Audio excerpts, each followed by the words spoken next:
ആദരണീയരായ അധ്യാപകർ, വിദ്യാർത്ഥി സുഹൃത്തുക്കൾ, വിശിഷ്ട അതിഥികൾ, മറ്റ് പ്രിയമുള്ളവർ, ഏവർക്കും സ്നേഹാഭിവാദ്യങ്ങൾ.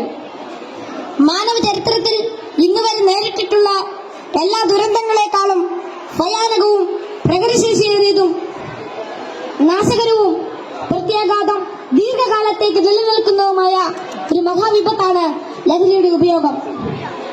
ഓരോ കുട്ടിയുടെയും ജീവിതത്തിലേക്ക് ഹരമായും ഉന്മാദമായും ഉച്ച ചങ്ങാതിയായും മൃദുവാസത്തോടെ പടികയറി വരുന്ന ലഹരി മരുന്ന് ഏതു വിധേനയായാലും ഒരു പ്രാവശ്യം ഉപയോഗിച്ചാൽ പിന്നെ അതിന്റെ തോഴനും പിന്നീട് സന്തത സഹചാരിയായും അധികം വൈകാതെ അടിമയുമാക്കി മാറ്റുന്ന മാന്ത്രിക ശക്തിയാണ് മയക്കുമരുന്നിനുള്ളത്. മയക്കുമരുന്നിന്റെ ഈ മാന്ത്രിക ശക്തിയെക്കുറിച്ച് പറയുമ്പോൾ കടൽക്കിടവിന്റെ കഥയാണ് എനിക്ക് ഓർമ്മ വരുന്നത്. കൂട്ടുകാരെ, നിങ്ങൾ കടൽക്കിടവിന്റെ കഥ കേട്ടിട്ടില്ലേ? വെയിലാറുന്ന സായാഹ്നങ്ങളിൽ കടൽ തീരത്തിന്റെ മണൽത്തട്ടിൽ നടക്കാനാവാതെ അവശനായി കിടക്കുന്ന വൃദ്ധനെ കാണാം. കരുത്തരായ യുവാക്കൾ ഒറ്റയ്ക്ക് ആരെങ്കിലും അടുത്തെത്തിയാൽ തന്നെ അല്പദൂരത്തേക്ക് മാറ്റിക്കിടത്താൻ ചെറുപുഞ്ചിരിയോടെ വിനയാന്യതയെ അപേക്ഷിക്കും.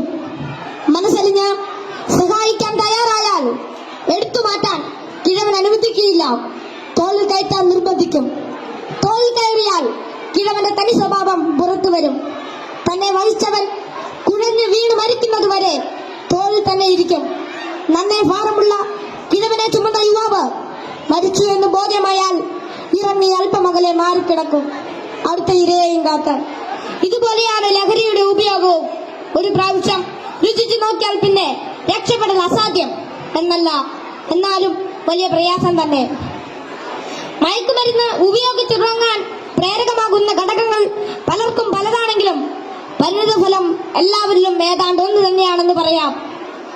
ഉപയോഗിച്ച് തുടങ്ങുമ്പോഴുള്ള രസവും കൗതുകവുമെല്ലാം മാനസിക സംഘർഷങ്ങൾക്കും ശാരീരിക പ്രശ്നങ്ങൾക്കും വഴിമാറും.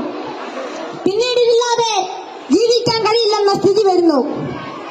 ലഹരിക്കാംശമായ പണം കണ്ടെത്തുന്നത് പ്രയാസമായി തീരും.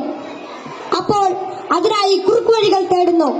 അങ്ങനെ അധാർമിക ജീവിതത്തിനും കുറ്റകൃത്യങ്ങൾക്കും പ്രേരിപ്പിക്കപ്പെടുകയും കുടുംബത്തിനും സമൂഹത്തിനും നിയമപാലകർക്കും തലവേദനയായി മാറുന്നു. ഇതിന്റെ എല്ലാം ബാക്കി പത്രം എന്ന് പറയുന്നത് നിരാശ, ഏകാന്തത, മാനസിക പിരിമുറുക്കം, ശാരീരിക പ്രശ്നങ്ങൾ, മാനസിക വിഭ്രാന്തി എന്നിവയാണ്. ഈ പ്രശ്നങ്ങൾ ഇവരെ നിഷ്ക്രിയരും നിർജീവനുമാക്കി തീർക്കുന്നു. അങ്ങനെ കുടുംബത്തിന്റെയും സമൂഹത്തിന്റെയും നട്ടല്ലാകേണ്ട ഇവർ വീടിനും വീട്ടുകാർക്കും നാടിനും തന്നെ ബാധ്യതയായി തീരുന്നു. ലഹരി ഒരു മഹാവിപത്താണ്, സമൂഹത്തെ കാർന്നു തിന്നുന്ന മഹാവ്യാധി. ഇത് ബാധിക്കുന്നതാകട്ടെ നാടിന്റെ സമ്പത്തും രാഷ്ട്രത്തിന്റെ അടിത്തറയും നട്ടലുമായ കൗമാരത്തെയും യൗവനത്തെയും. കുപ്പിയിൽ നിന്ന് തുറന്നുവിട്ട ഭൂതം പോലെ നമ്മെ ഒന്നോടെ വിഴുങ്ങുവാൻ വായ് പിളർന്നലറിയാർ തടുക്കുന്ന ഈ ദുർഭൂതത്തെ നമുക്ക് ഒറ്റക്കെട്ടായി നേരിടാം. ലഹരി എന്ന മഹാവിപത്തിനെതിരെ സന്ധിയില്ലാ സമരത്തിനായി നമുക്ക് അണിചേരാം.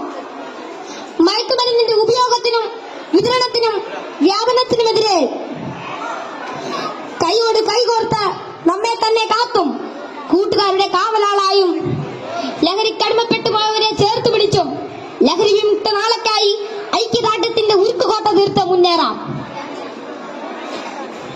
ഉറച്ച തീരുമാനവും വ്യക്തമായ കർമ്മപദ്ധതികളും കൃത്യമായ ബോധവൽക്കരണവും കൊണ്ട് നമ്മുടെ കൂട്ടുകാർക്ക് ചുറ്റും നമുക്കൊരു രക്ഷാവലയം തീർത്ത് മനവും കലവും ഒന്നായി ചേർത്ത് ഉറക്കെ പാടാം. ശിരസ്സുയർത്തി പറയുക ലഹരിക്കടിപ്പെടില്ലൊരു നാളും നാം.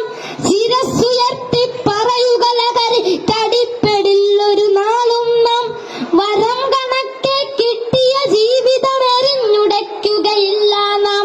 വരം കണക്കെ കിട്ടിയ ജീവിതം എറിഞ്ഞുടയ്ക്കുകയില്ല നാം. ശിരസ്സുയർത്തി ശിരസ്സുയർത്തി ശിരസ്സുയർത്തി പറയുക ലഹരിക്കടിപ്പെടില്ല